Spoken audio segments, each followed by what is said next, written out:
इसी क्रम में दूसरा अनुप्रयोग है, गॉस की प्रमेय का दूसरा अनुप्रयोग है, अनंत लंबाई के आवेशित रेखीय चालक के कारण चालक से स्मॉल r मीटर दूर किसी बिंदु पर वैद्युत क्षेत्र की तीव्रता। यहाँ हम रेखीय चालक की बात करेंगे तो हमने मान लिया ये L लंबाई का कोई तार है, इस तार से स्मॉल r मीटर दूर वैद्युत क्षेत्र की गणना करनी है।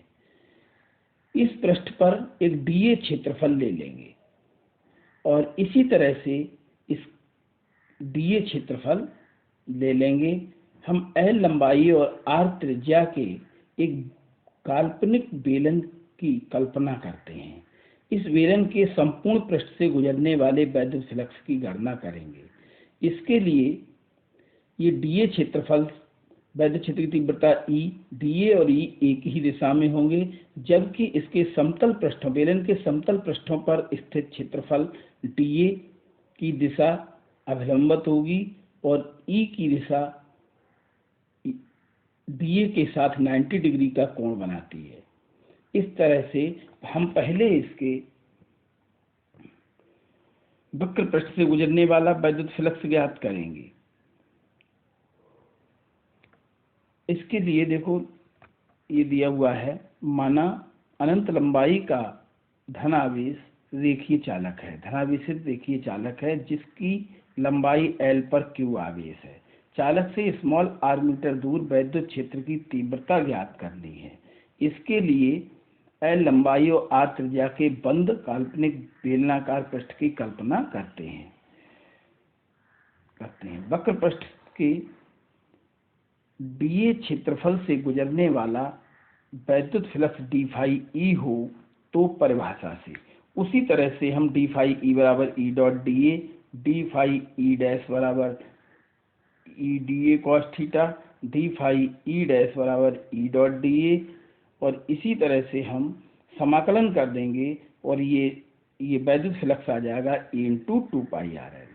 इसी तरह से 90 डिग्री कोण होने के कारण समतल पृष्ठों से गुजरने वाला वैद्युत फ्लक्स 0 होगा, अतः कुल वैद्युत फ्लक्स फाई E केवल वक्र पृष्ठ से गुजरने वाले वैद्युत फ्लक्स के ही बराबर होगा।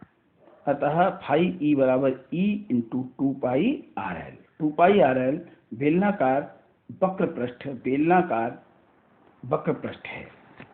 गॉस की प्रमेय से कुल वैद्युत फ्लक्स फाई E बराबर Q बटे एप्सिलॉन 0, समीकरण 1 और 2 से तुलना कर देंगे। E इंटू 2 पाई RL इंटू Q बटे एप्सिलॉन 0, E बराबर Q बटे 2 पाई एप्सिलॉन 0 RL और यहाँ हम जानते हैं Q बटे L बराबर लैम्ब्डा, आवेश का रेखीय घनत्व, क्योंकि तार है तो तार पर आवेश का रेखीय घनत्व होगा और इस मान को रख देंगे। इससे फार्मूला बन जाएगा E बराबर 1/4 पाई एप्सिलॉन 0 2 लैम्ब्डा बटे R न्यूटन प्रति मीटर स्क्वायर।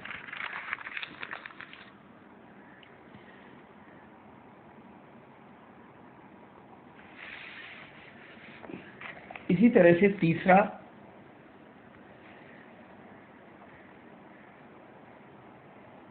अनुप्रयोग है अनंत विस्तार की समतल आवेशित चादर के कारण वैद्युत क्षेत्र की तीव्रता।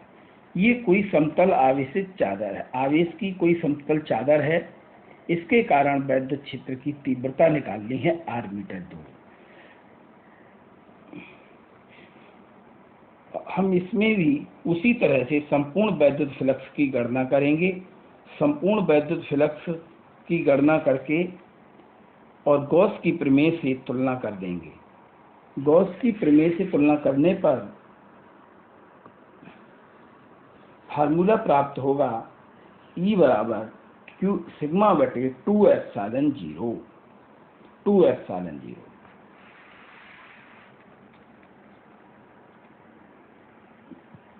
इसी तरह से ये तीन अनुप्रयोग को हम अपनी कॉपी पे करेंगे। इसके साथ ही आगे के दिए गए नोट्स को भी नोट कर लेंगे, जिसमें विभिन्न प्रकार के चालकों के कारण वैद्युत क्षेत्र की तीव्रता को समझाया गया है। इनके फार्मूले हमें याद रखने हैं, इन पर अंकित प्रश्न पेपर में आते हैं। तो ये सारे फार्मूले यहाँ पर दिए गए हैं।